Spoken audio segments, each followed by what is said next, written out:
Hello world, welcome back to Razor RC. I got a chance to run my brand new Traxxas Hoss over at the local bashing spot. So ran a 3S battery in it today and was doing jumps and just driving around, and wanted to give you my initial impressions as well as share some running footage of this little monster truck from Traxxas. So those of you not familiar, brand new 1/10 scale electric four-wheel drive monster truck. Sells for about $470 to $480 here in the United States, and it's 3S capable, four-wheel drive, pretty much based off the Wrestler 4x4 or Stampede 4x4. Just a few minor updates like the steel spur gear, the bigger motor, and all that kind of stuff. So just wanted to talk about how it actually drove. First off, I did have some thoughts on how I thought it was going to drive. I thought it would probably drive like a Stampede, very similarly, just with more power.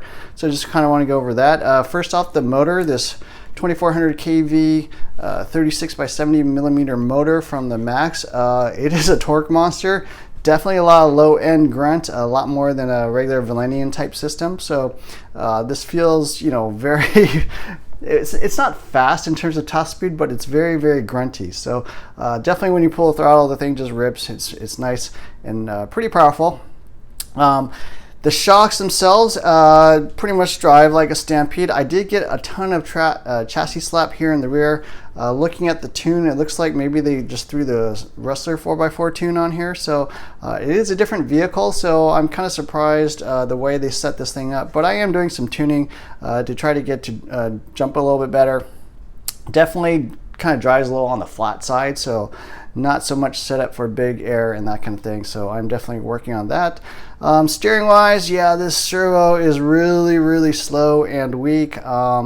These tires are fairly heavy and pretty stout. I mean, they're very stiff type tires. So the servo does feel underpowered. There's a bit of slop in the steering. So I think an improvement in the servo there would make a big difference. Traction is actually quite good. I do like these tires a lot. They're heavy and kind of stiff, but yeah, they drive really well in that loose dirt. Definitely a huge improvement over the Stampede Talon tires. So nice to see that.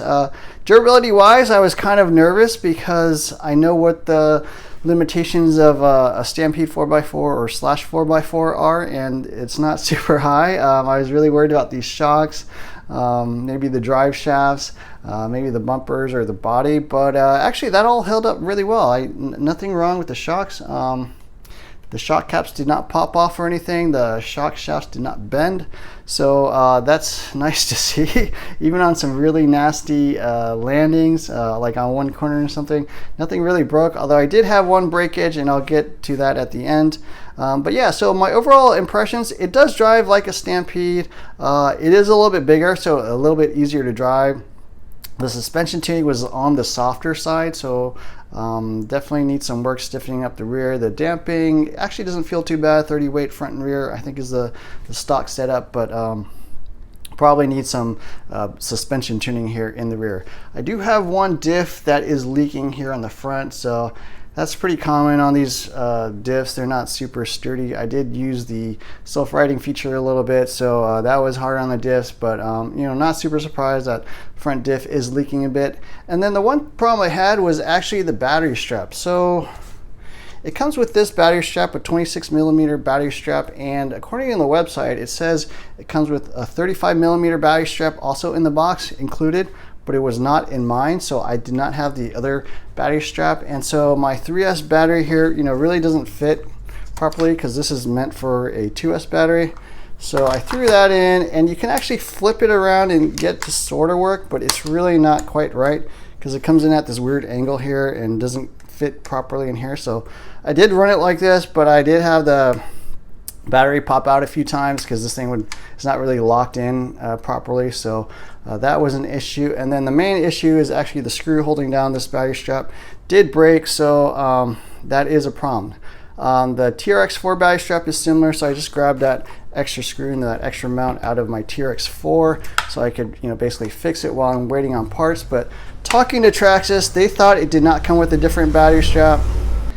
They thought it was just the 26 and that was good enough, but after I talked to the tech over there for a while, I'm kind of pointing out that there are two battery straps, and it does say it's supposed to have a secondary one. They're sending one out to me, so did take about 20 minutes of conversation with Traxxas, but they do answer the phone really fast, and we're fairly easy to work on, so hopefully I get that out soon. In the meantime, I can either run it upside down, but I think my battery is just going to keep popping out, or I'll probably just run 2S for now to keep that thing going. Yeah, so that was pretty much it, my impressions of the Hoss. Yeah, no real durability concerns other than that thing, because I had to run the battery strip upside down. Steering, pretty much kind of sucks, but traction's really good. Definitely good speed. It's not crazy fast. I think it goes about 40 miles per hour on stock gearing on 3S. Fast enough, but not obviously as fast as like a Max.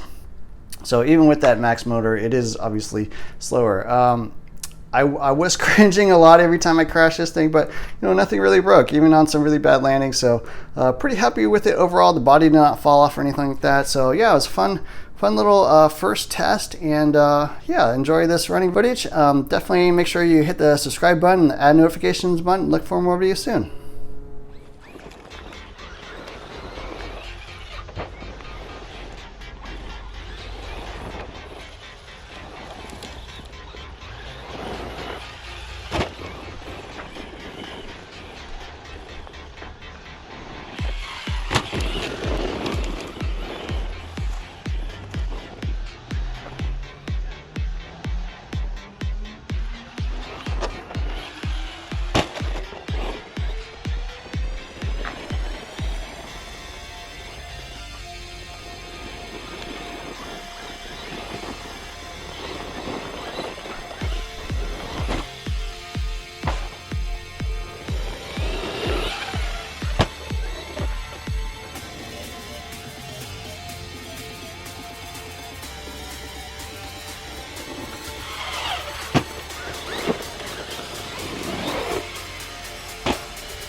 That's not a good sign.